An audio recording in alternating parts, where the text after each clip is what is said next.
This video isn't a comparison between 5e and Basic Expert OSR rules from 1980, at least not directly.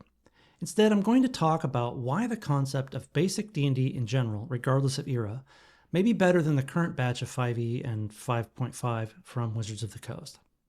I was watching a YouTube video where Ben of Questing Beast interviewed Mike Mearls, the co-designer of 5th edition D&D.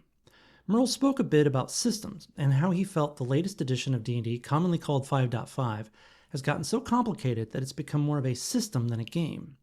At least that's my interpretation of what he said. Mearls brought up a good point about gaming systems, and it made me realize something about basic D&D from the early 1980s. Here's a numerical example of what I'm talking about. The 1981 edition of Basic D&D, the purple box set with a fighter and magic user facing off against a green dragon, contained a 64-page booklet and a campaign module called Keep on the Borderlands, which has gone on to become the best-selling D&D module ever printed. Apparently there were over 1 million copies printed. Let's talk about the booklet. This entire volume contains everything a D&D player or dungeon master needs to not only play the game of D&D, but learn how. It describes how to roll up characters, how gameplay is conducted, how to create a dungeon, and even includes a decent selection of monsters that span all the trope-heavy genres: dragons, humanoids, the undead, and so forth. Here's another numerical way of contrasting the difference. The 1981 rules booklet that contains everything you need to play D&D, whether you're a player or a DM, has 64 pages. That includes monsters. The 2014 version of 5e is 3 books that total 988 pages. If you're new to the game, which is a better way to go? I'm not saying the old school rules are the best or the only way to go compared to the current stuff.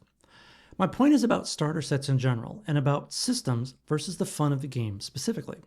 Starter sets are nothing new. TSR of Gary Gygax's fame and then Wizards of the Coast have released starter sets. These are a great idea with the concept of putting everything you need into one self-contained box to learn how to play and how to create adventures of your own. These publishers always make expanded content available, but that expanded content can be argued to be optional. This begs the question, once you get the basic set and learn the fundamentals, do you really need to graduate to the more rules-heavy systems like AD&D back in the day, or the 3 core rule books of 5e and 5.5? Maybe not. Regardless if you want expanded content and options or not, my point about all this is about the balance between systems and the game, between rules and play. Nothing seems to exemplify this contrast more than comparing 1981's basic rules to today's monstrosity of 5th edition. When talking about basic D&D and the OSR rules of the late 70s and early 80s, there was something implicitly beneficial about the way the game was structured. It gave you enough to enjoy the game without the game itself getting in the way of your fun. Today's modern D&D, especially with the 5.5 edition that came out in late 2024 and early 2025, has gone so far into options and rules for everything that I think even Gary Gygax himself would say, "Whoa, bring it down a notch, Scotty." I should point out that publishing a tabletop role-playing game is almost exclusively a business first and foremost. If you are a game publisher, your revenue is what enables you to continue writing, producing, marketing, and selling your product, thus getting it into the hands of as many gamers as possible. The problem is, when you have some giant corporation like Hasbro running the show, led by people who care more about spreadsheets than character sheets, you get a product that serves only one customer, the shareholder. Shareholder value and all that entails will always, without fail, get in the way of producing something that is player-centric. It will be about revenue and market share and not about enjoyment of the game itself. Considering this, remember that Wizards of the Coast doesn't make money by selling one book to one player or dungeon master and then stopping there. WotC doesn't want to teach you how to fish, they want to sell you 100 fish and then get you to subscribe to their digital fish delivery service. It's in WotC's best interest to sell you a big book and then sell you several more books and so on and so on.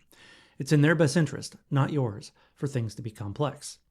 And when a game gets complex, you can tell that it's not gamers who've written the rules, it's bean counters and boardroom executives who look at spreadsheets and probably have no idea what a character sheet even is. So let's get back to the original premise of this video and the title itself. Is basic D&D a perfect version of the game? No, far from it. Is it better than what you can currently buy from the publisher of the game? Maybe, depending on your preferences.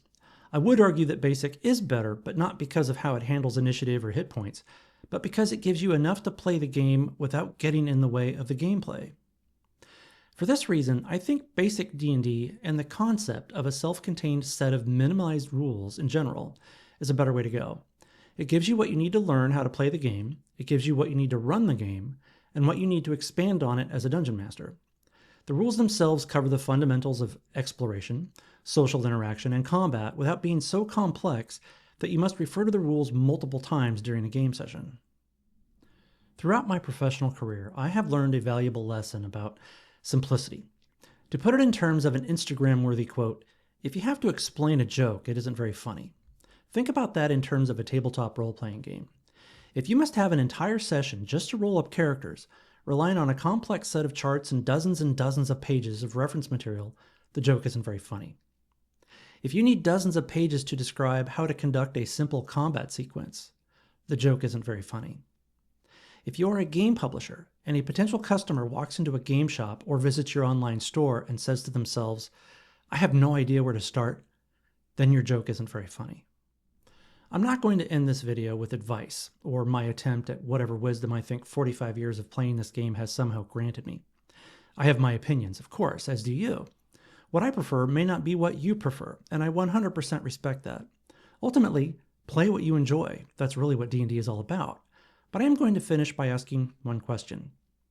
If you spend more time studying and consulting the system than you do actually playing the game, is it really a game at all, or is it just your contribution to the shareholder value of a giant corporation run by people who've never rolled a d20 in their lives?